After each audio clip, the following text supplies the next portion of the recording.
Como você pode ver, a garganta está aí, né? Um pouco complicada a coisa, mas vai dar certo. Mateus 6, verso 9, tem sido a nossa porção. E hoje vamos mergulhar mais uma vez no Pai Nosso. O Pai Nosso não é um mantra, o Pai Nosso não é uma reza, o Pai Nosso não é um amuleto, o Pai Nosso é um chamado à ação. O Pai Nosso é um convite, não para se envolver, mas para se comprometer com o reino de Deus. Pastor, por que nós deveríamos viver o Pai Nosso? Porque Jesus disse: quando vocês forem orar, orem assim. Jesus não falava só de uma oração, ele falava de um estilo de vida. O Pai Nosso não é só uma oração, o Pai Nosso é um modelo de vida. E nós paramos aqui no verso de número 11, Mateus 6, versículo 11. Você encontrou? Seu amém foi fraco. Você encontrou, irmão? Abre a sua Bíblia, liga a sua Bíblia. Importa que você se conecte com o texto. Mateus 6, verso 11. O pão nosso de cada dia nos dá hoje, e perdoa as nossas dívidas, assim como também temos perdoado aos nossos devedores. Você pode dizer amém?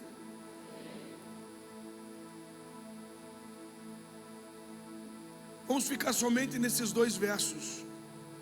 Nessa oração já falamos sobre o entendimento de ter um pai. Deus não está longe, Deus está perto, e Deus deseja ter um relacionamento conosco. E nesse relacionamento que nós temos com Deus, nós descobrimos uma coisa: quando você tem um relacionamento com Deus, um relacionamento profundo, vai te mostrar que Deus é uma fonte sustentadora. Diga assim: Deus é uma fonte sustentadora. O pão nosso de cada dia é ser promovido, abastecido, suprido por Deus. Primeiro que o pão aqui fala das necessidades. É quando eu começo a viver algo com Deus e eu descanso, porque Deus vai me suprir.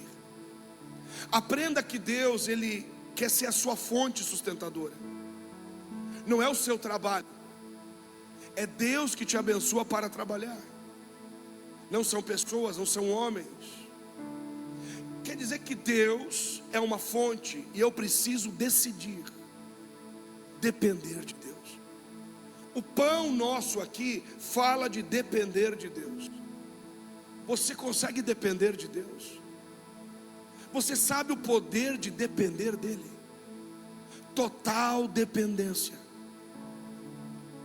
A total dependência de Deus é quando você escolhe não ter mais controle sobre a sua vida, e você vai confiar e descansar que o pão que é nosso é dado a cada dia.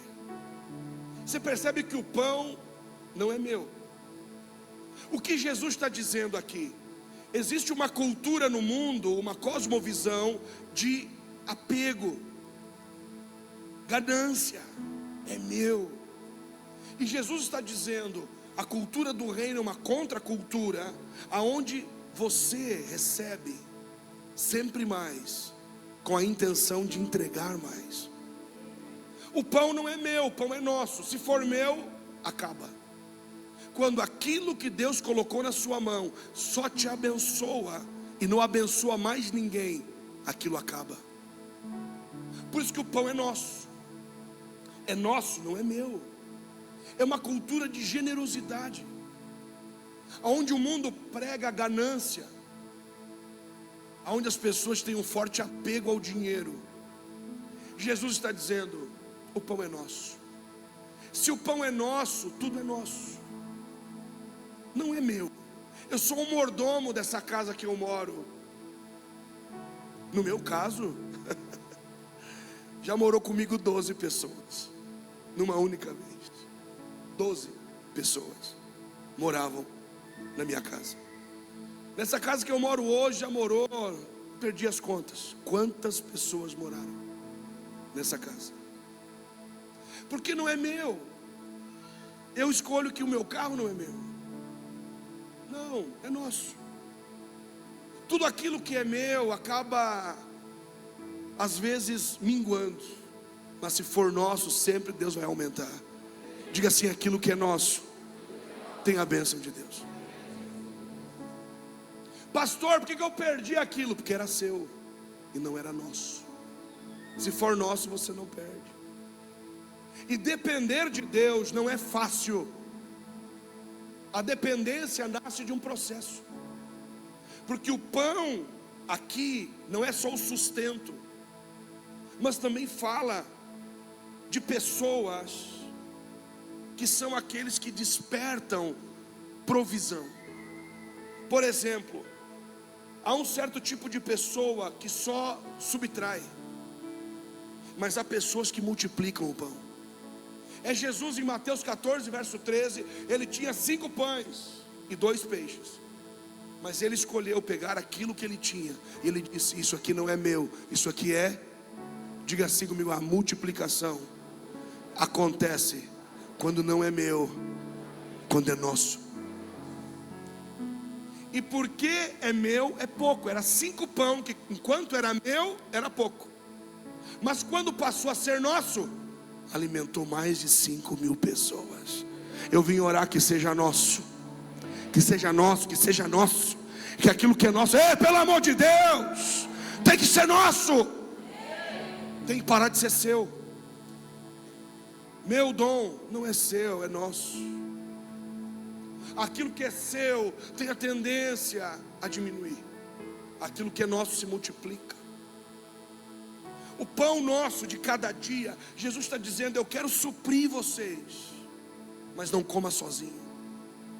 Os discípulos no caminho de Emaús, lembra? 2 discípulos foram na direção errada, estavam com Jesus, e diz que no partir do pão, os olhos se abriram. É quando nós compartilhamos o que temos. Aquilo que você tem vai abrir os olhos de muita gente. Quando você tira de você e diz: eu escolho repartir com você, eu escolho tirar do que eu tenho, irmão, e não vai ser muito. O compartilhamento não é quando eu tiver muito, porque alguém pode dizer assim: o dia que eu tiver muito, aí eu vou dar alguma coisa para alguém. Essa pessoa nunca terá muito. É quando eu tiro do que tenho, e daquilo que era meu eu faço ser nosso. E aí logo Deus começa a multiplicar o que é nosso. O pão nosso. E esse pão nosso também é Jesus, porque ele disse: eu sou o pão vivo que desceu do céu. Quem come desse pão tem o que em si? Vida.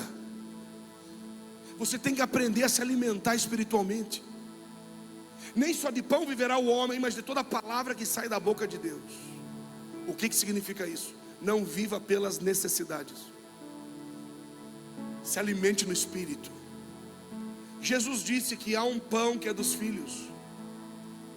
A mulher Ciro-fenícia foi até Jesus e disse: olha, Jesus, vai na minha casa, minha filha está endemoniada. Jesus disse: não é justo tirar do pão dos filhos para dar. O pão dos filhos. Diga assim: os filhos.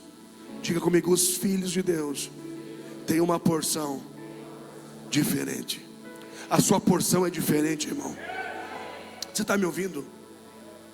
Sabe aquela expressão: o pão que o diabo amassou? Capeta não tem pão nenhum, irmão. Nenhum. O que Deus dá a você, o que Jesus está dizendo é: tem uma porção que alimenta os filhos, e essa porção é dada para os filhos. Os filhos têm o direito a uma porção. O que é uma porção? É um nível que Deus te dá, e você tem que acessar isso. Olha o que diz: é o pão nosso de cada dia. É o pão que eu recebo hoje para viver um ano? Diga assim: um dia de cada vez. Jesus está tratando a ansiedade aqui. Ele está dizendo: aprendam a descansar.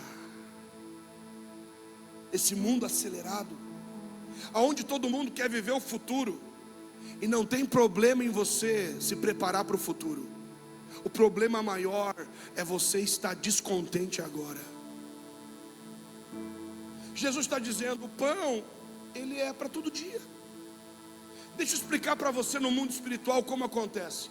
Antes de você acordar, o teu pai já projetou uma porção para aquele dia. Está lá a porção da Ana. A Ana é filha, levantou pela manhã, a porção está lá. Mas de repente, algumas situações acontecem.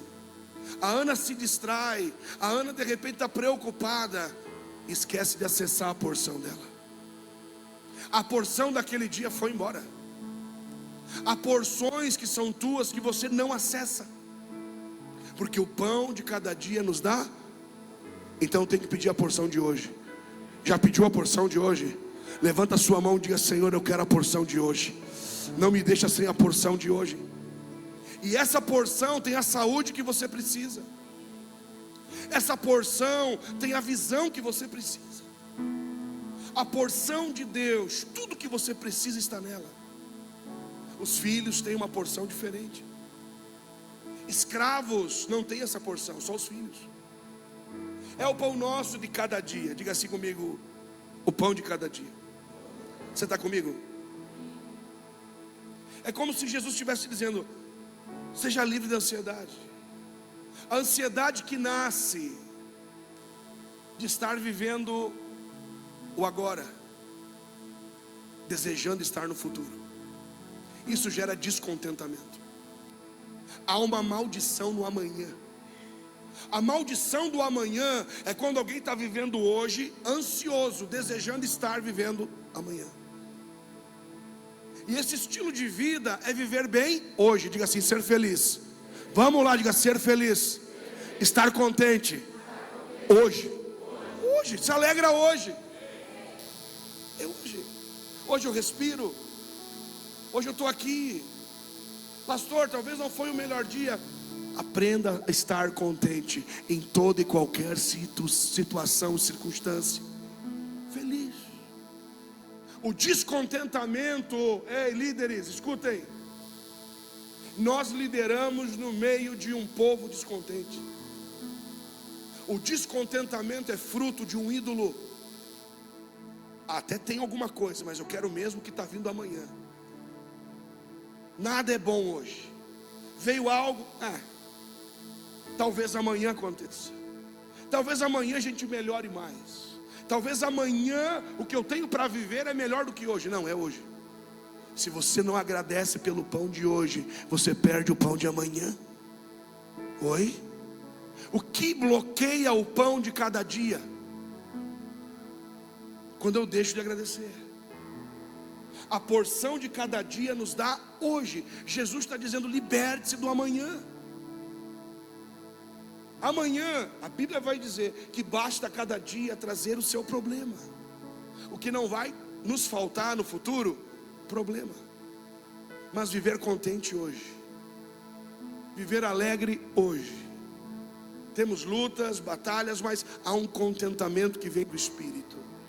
Liberte-se da ansiedade. E Jesus fala um pouco sobre ansiedade. Vira ali sua página. Mateus 6, verso 25.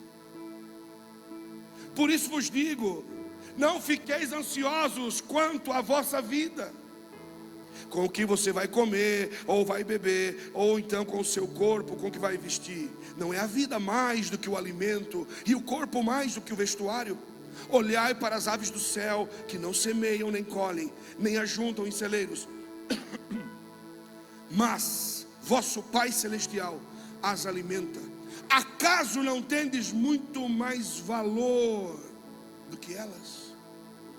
Qual de vós, por mais ansioso que esteja, pode acrescentar sequer uma hora à duração de sua vida? E por que andais ansiosos quanto ao que vestir?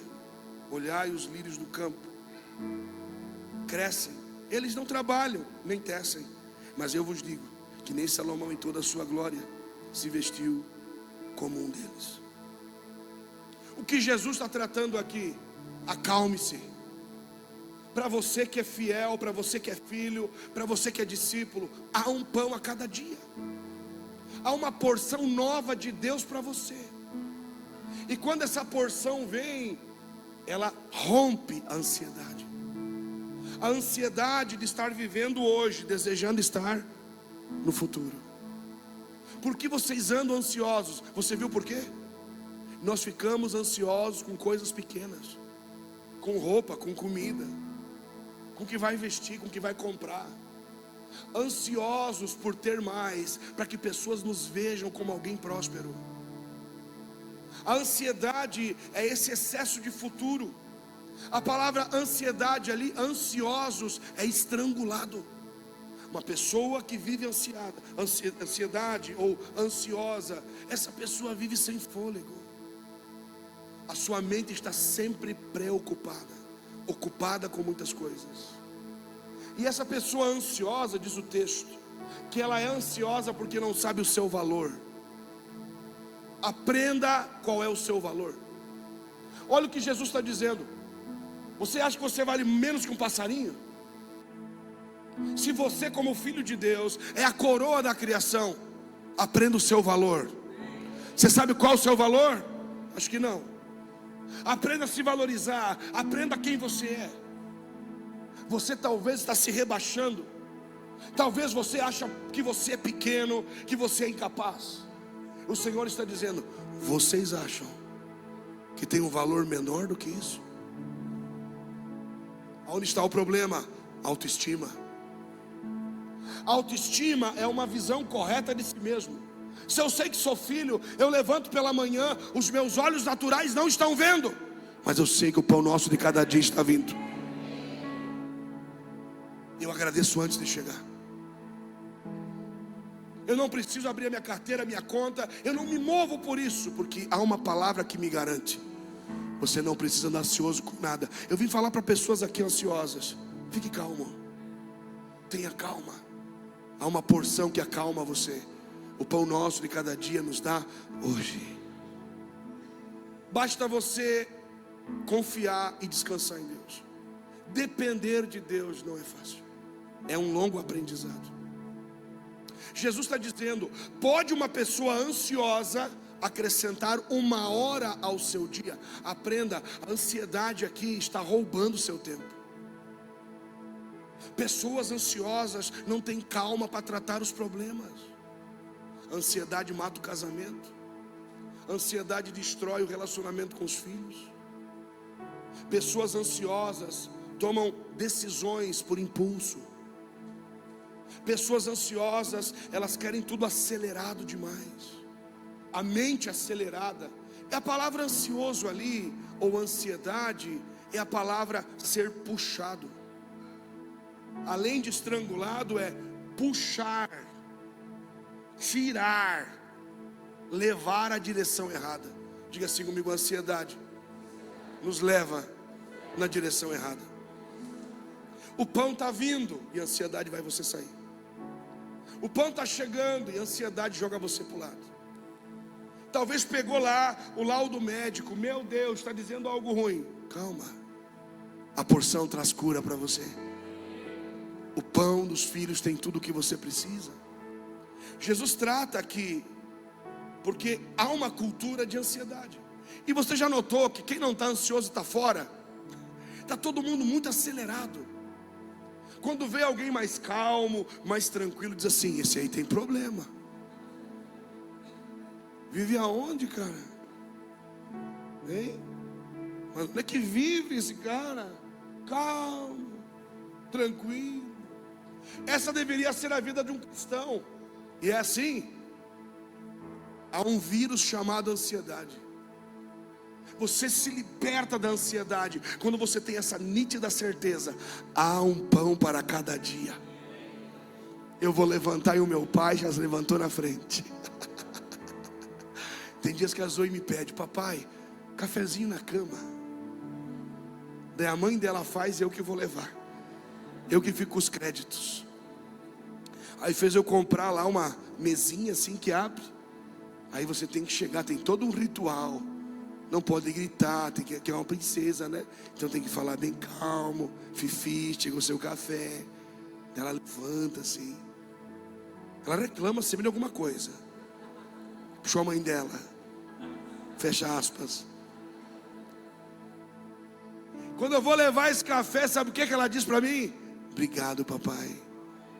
Esse é o dia perfeito. Já começou bem. Que dia perfeito, começou com café na cama. E eu um dia fui levar assim, o Senhor me disse: eu faço isso com os meus filhos. Eu quero prover para eles, eu quero ser a fonte provedora. Para de andar ansioso. Pastor, como é que eu vou pagar as contas? Pastor, o que será de mim amanhã? Há algo guardado para você amanhã. Há o pão dos filhos esperando pelos filhos. Temos alguns filhos aqui. Temos alguns filhos, acho que tem poucos filhos aqui. Faz barulho aí se tem filho de Deus nessa casa. E alguém vai dizer: você não vai se desesperar? Não, meu pai me garantiu. Há um pão novo para cada dia. Ser livre da ansiedade. Ser livre, porque você pode viver agora satisfeito. A ansiedade não vai acarretar um dia ou uma hora, ela vai roubar a sua vida. Não deixe esse espírito roubar você. Jesus está dizendo: descansa na porção, confia que tem uma provisão para você. E tem pessoas, escute, aqui nessa casa nós formamos muitos líderes.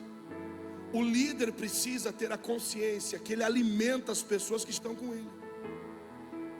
Você que é um pai de família, você que é um homem de governo, você que é uma mulher de governo, o que você está dando para as pessoas comer? Qual é o alimento da tua casa? Falo espiritualmente. Quais são os livros que você lê? Quais são os programas de televisão que você assiste? Nós vivemos uma crise na igreja. Uma crise por falta de alimento espiritual.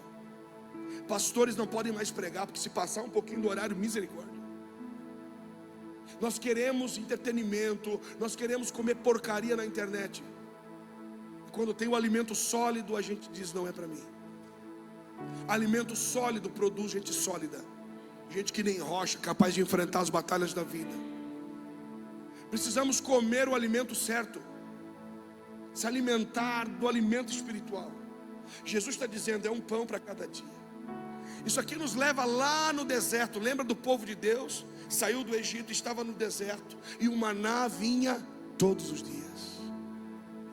Todos os dias vinha o maná. E eles, preocupados que Deus fosse falhar, eles colhiam mais maná do que precisavam. E você lembra o que acontecia com o maná? Que eles colhiam a mais? Apodrecia, cheirava mal. Quando Deus te dá uma porção para compartilhar e você segura, aquela porção estraga a sua vida. Deus te deu e você segurou. Porque a cultura do mundo diz: vamos se precaver, né? A minha paz é o dinheiro que eu tenho no banco. Uau, consegui guardar um dinheirinho. Eu posso dormir tranquilo. Cuidado, essa é uma falsa paz. A minha paz está no Senhor. A minha paz está em caminhar com Jesus, sabendo que eu não preciso colher mais, eu preciso colher a porção daquele dia. E as tuas porções vão aumentar a cada dia. Não coma a tua porção sozinho. Nos teus planos administrativos, quantas pessoas você quer abençoar? Quantas pessoas você tem como alvo abençoar? Não, pastor, primeiro para mim. Vai perder. O pão não é seu, o pão é nosso. E aí Jesus vai seguir dizendo, trabalhando a questão do perdão. Poderíamos falar tanta coisa sobre isso, mas não, vamos finalizando por aqui. E perdoa as nossas dívidas. O que Jesus está tratando aqui é discípulos, filhos, caminham com o coração limpo. Irmão, perceba o que está dentro do seu coração. O que governa o seu coração, governa a sua vida. Jesus está falando de perdão, porque perdão é essencial. Uma pessoa que não perdoa, não vive nada novo. Jesus está dizendo, é necessário que você perdoe para ser perdoado. Quando eu perdoo alguém, eu ativo o perdão de Deus sobre a minha vida. Jesus está dizendo, saibam viver com o coração limpo. Perdoa as nossas dívidas, como tem que perdoar os nossos devedores. Tem gente que te ofendeu, tem gente que te feriu. Seja uma pessoa bem resolvida no coração. Não carrega o fardo da amargura. Pessoas amarguradas são pessoas, como diz lá em Hebreus: não deixe que nenhuma raiz de amargura brotando vos perturbe e contamine a muitos. Diga assim: perturbar e contaminar. Pessoas amarguradas vivem perturbadas. Pessoas amarguradas não conseguem esquecer. Pessoas amarguradas levam o peso da amargura. São pessoas pesadas. Dá uma olhada no semblante das pessoas amarguradas. É pesado, é amargo. São pessoas que não conseguem se libertar do passado. Elas estão num lugar de descanso, mas tem vozes do passado acusando elas. A amargura é um peso, é um fardo que essa pessoa que não perdoou está carregando. Tem algo também que você precisa entender, muito simples. A amargura, quando entra no coração de uma pessoa, essa pessoa nunca vai viver a amargura sozinha. Ela vai contaminar muita gente. A amargura contamina uma família. A amargura contamina um casamento. Pessoas amargas. Jesus começa a tratar e falar um pouco sobre a amargura. E agora que fomos perdoados, temos que perdoar. O que se espera de um cristão? Que ele viva carregando traumas do passado? Perdão é quitar uma dívida, acabar com aquilo. Quando eu escolho perdoar, eu escolho jogar no ar e dizer: Jesus, acabou, tudo está em tuas mãos. Não, pastor, mas quem me ofendeu tem que pagar. Quando você não perdoa, você está dizendo que o sacrifício de Jesus na cruz foi em vão. Quando você não perdoa, independente do que seja, você está dizendo que Jesus morreu em vão, e mais alguém tem que pagar. Sabe quem é que paga? É o que não perdoa. Por exemplo, se você não perdoar a pessoa, você está retendo o perdão. Diga assim: reter o perdão. Toda vez que você retém o perdão, algo fica retido na sua vida. Presta atenção aqui, abre seu coração. Tem coisas retidas na sua vida, porque você reteu o perdão. Se eu tinha que perdoar e não perdoei, porque eu digo assim, ó, eu vou perdoar, eu não vou me humilhar, eu não vou me rebaixar. Se vier me pedir perdão, eu até vou ver. Já contei aqui essa história, acho que já contei. Eu obreiro na igreja, irmão, 14 anos. Minha camisa bege, minha calça cinza, bem marcada com friso. Sim, era um friso de faca. Minha cintinha, eu me chamo Daniel, mas na minha cinta tinha um J. Era de algum José que morreu. Mas ali estava eu, jovem obreiro firme. Culto de Santa Ceia começava às 7 da manhã, jejum até às 5, e o culto começava às 6:30. Tinha um irmão obreiro na igreja, era um Satanás. Era um irmão que era um Satanás, falava mal de todo mundo, tinha nos atacado esse irmão. E eu lá inspirado, culto de ceia, examine-se o homem a si mesmo. Eu digo, eu vou lá nesse irmão. Levantei, tem idade, 14 anos, parecia um Golias aquele cara. E eu cheguei e disse assim para ele: irmão, me perdoa. E eu achei, agora ele vai, né? A pessoa que está ali atrás, para de conversar e vem sentar. Não você sentar. Quando eu disse assim para ele: irmão, você me perdoa? Ele disse assim para mim: vá e não peques mais.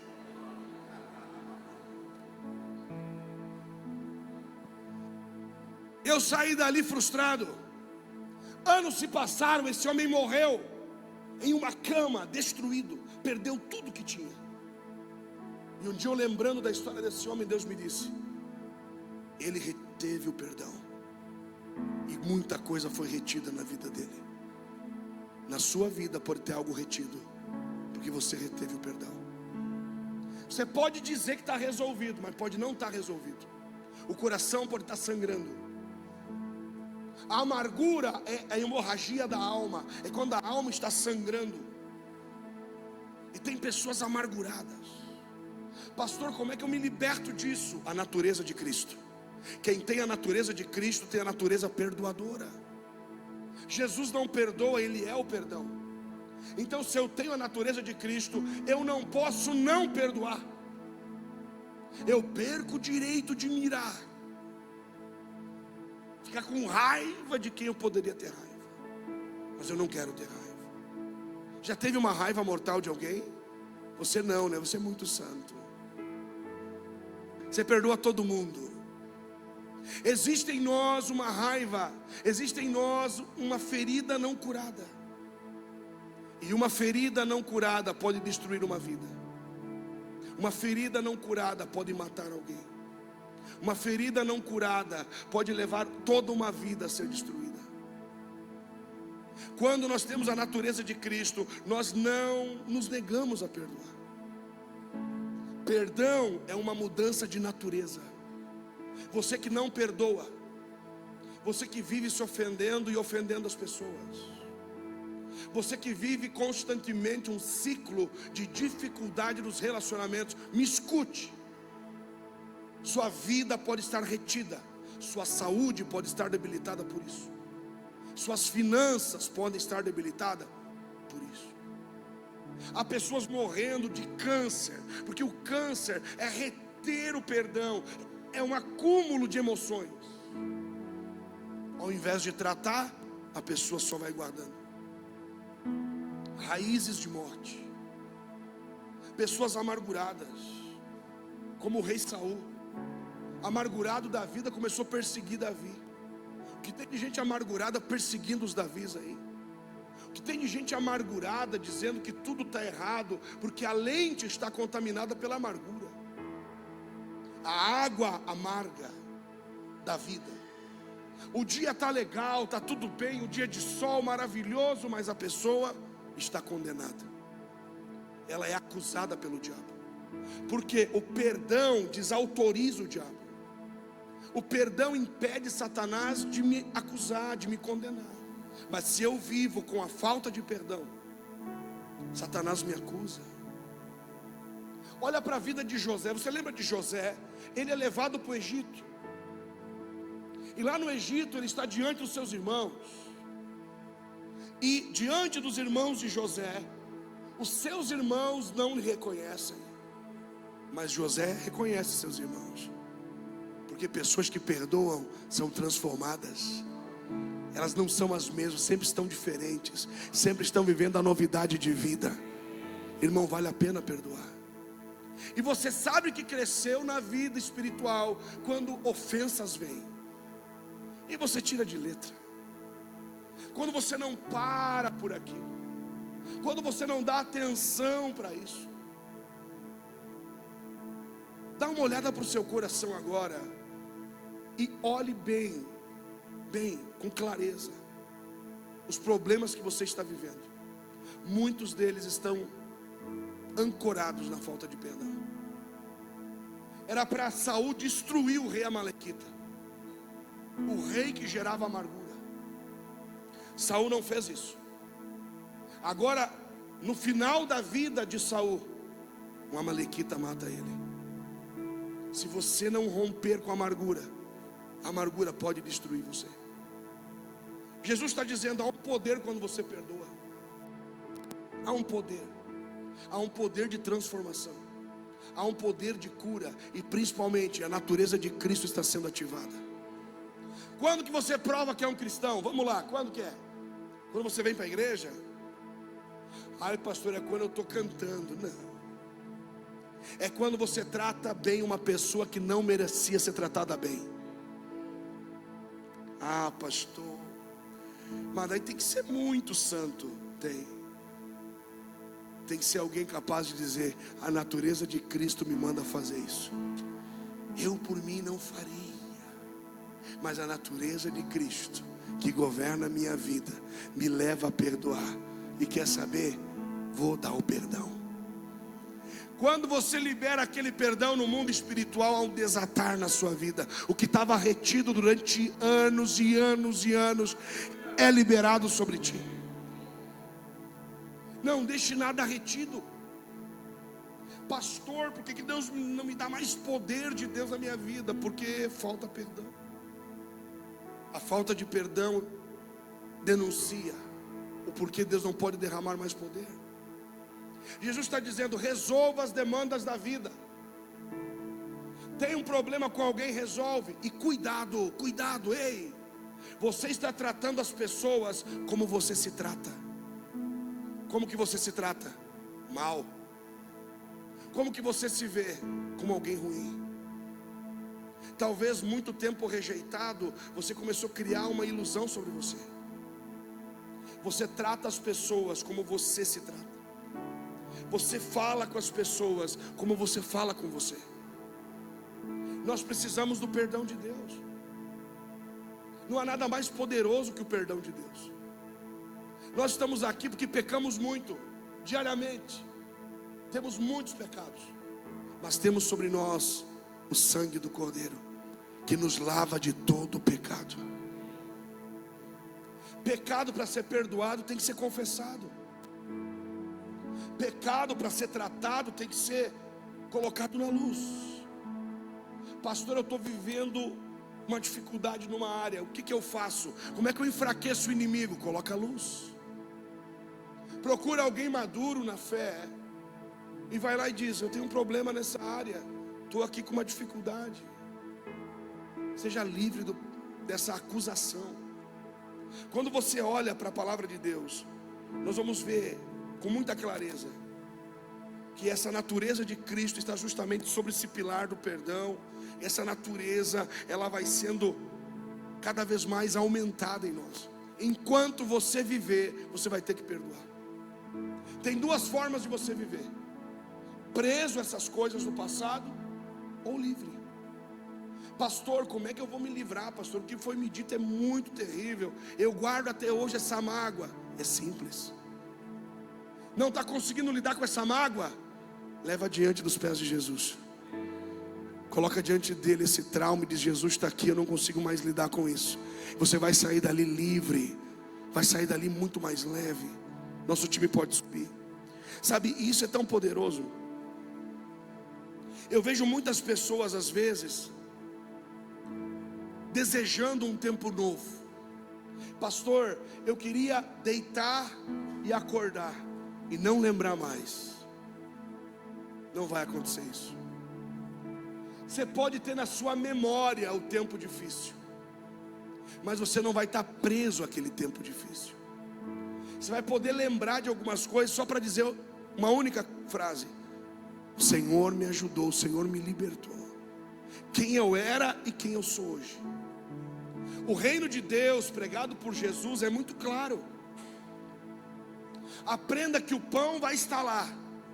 Aprenda que pessoas vão te ofender, e eu te alimento, te supro, para que você possa também enfrentar as ofensas. Pastor, será que alguém ainda vai continuar me atacando? Muitos, inclusive da sua casa. As piores feridas não são aquelas de longe, são aquelas de perto. Assim como José, seus irmãos tentaram matar ele, e ele disse: olha, o mal que vocês me fizeram, Deus transformou em bênção. Aquilo tudo que foi feito contra mim de pior, eu já liberei o perdão.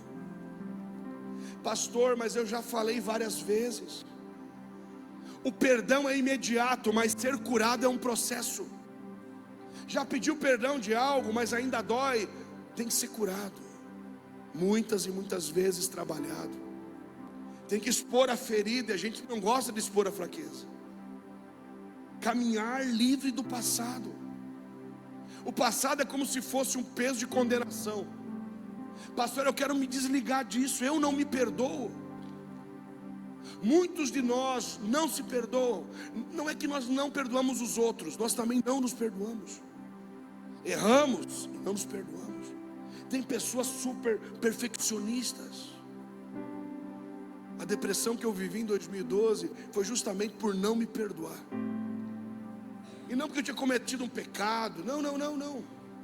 Eu não me perdoar porque eu coloquei sobre a minha vida um padrão muito alto, e eu estava falhando com aquilo. Nós vamos se colocando debaixo de um nível, de um padrão, às vezes doentio, de uma perfeição que não vai acontecer. Mas precisamos entrar nesse lugar. Há um lugar chamado mesa do reino, onde nós vamos e liberamos o nosso coração e dizemos: Jesus, cuida dessa demanda, eu não aguento mais. Pastor, mas eu estou há muito tempo vivendo assim. Chega de viver assim, atormentado. Há pessoas vivendo a retenção de muitas coisas. Jesus está dizendo: o pão vai estar lá, ofensa não vai faltar. Aprenda a receber a provisão e aprenda a perdoar. Jesus não está dizendo o seguinte: corre atrás das coisas. Não, vai atrás do reino. Buscar o reino de Deus em primeiro lugar é uma prioridade. Quem vive o reino de Deus é atacado, é ofendido, mas perdoa. Quem vive o reino de Deus não vive debaixo da ansiedade. A ansiedade vem e ele vai diante do Senhor e entrega. O que o mundo espera ver na igreja é uma família que se perdoa. Não uma família perfeita, mas é uma família saudável, que encara a vida e sabe que viver na igreja é viver ao lado de pessoas. Pessoas falham, meu irmão. Eu já devo ter falhado com você, você já deve ter falhado comigo. Isso é igreja. Nós superamos isso porque fomos perdoados. E se fomos perdoados, temos que perdoar. Olha o que você está vendo hoje no mundo: pessoas correndo atrás de coisas. E quanto mais se corre atrás de coisas, mais não se tem as coisas, menos se tem as coisas. Quando uma pessoa corre atrás de muita coisa, ela não tem mais, ela tem menos. Mesmo que ela alcance o dinheiro que tanto ela persegue, o dia que ela tiver todo aquele dinheiro, sabe o que ela não vai ter? Ela não vai ter paz. Eu conheço pessoas que passam a vida toda correndo atrás de coisas. Alguns correm atrás de um público, da glória dos homens. Tem pastores correndo atrás de seguidores. Tem pastores correndo atrás de glória humana. Mas há quem persiga o reino em primeiro lugar, e as demais coisas serão acrescentadas. Para de correr atrás das coisas. Não corra mais atrás das coisas. Busca o reino. Quando eu comecei a viver isso, para mim era muito difícil. Comecei a trabalhar muito cedo. Eu me supria, até que o Senhor começou a me tratar. Tocou minhas finanças, tocou minha saúde, tocou minha família, para me levar a um lugar de dependência. E ali eu aprendi a depender, diariamente.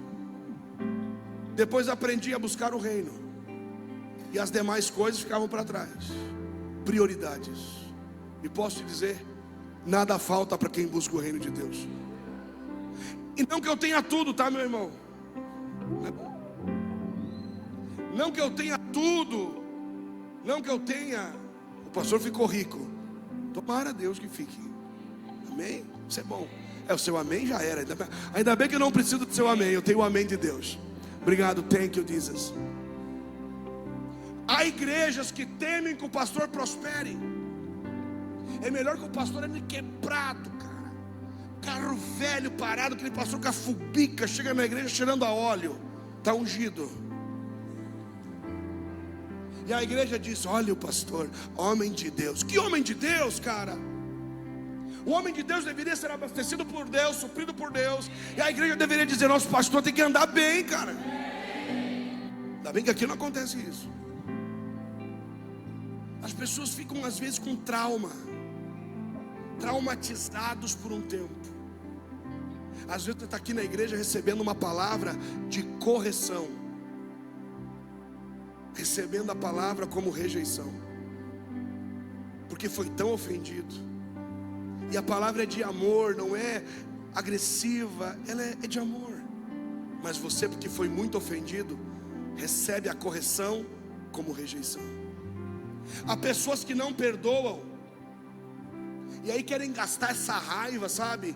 às vezes se machucando, se martirizando, se vitimizando. Há pessoas que não perdoam e estão debaixo do juízo. Há pessoas que não perdoam, estão sendo corrigidas por Deus, quando na verdade deveriam estar debaixo do favor de Deus. Diga assim comigo: quando eu perdoo, eu estou debaixo do favor de Deus. Vamos ficar em pé nessa noite. Uma noite de Santa Ceia tão especial, aonde você vai participar, o nosso time que vai liberar a ceia, pode se posicionar, se preparar rapidamente. Eu queria que você fechasse seus olhos agora e analisasse o seu coração. Feche seus olhos, vamos. Feche seus olhos e analise o seu coração. O que está gerando preocupação em você? O que está roubando tua paz? Pastor, se eu tivesse mais dinheiro eu teria paz. Pastor, se eu tivesse uma outra casa, mais um carro, se eu tivesse uma promoção no meu trabalho, isso me garantiria paz. Tua garantia de paz é o Senhor. Então coloca nele o teu coração agora. Feche seus olhos e comece a orar. Se você está preocupado com amanhã, diga: eu não quero viver amanhã, quero viver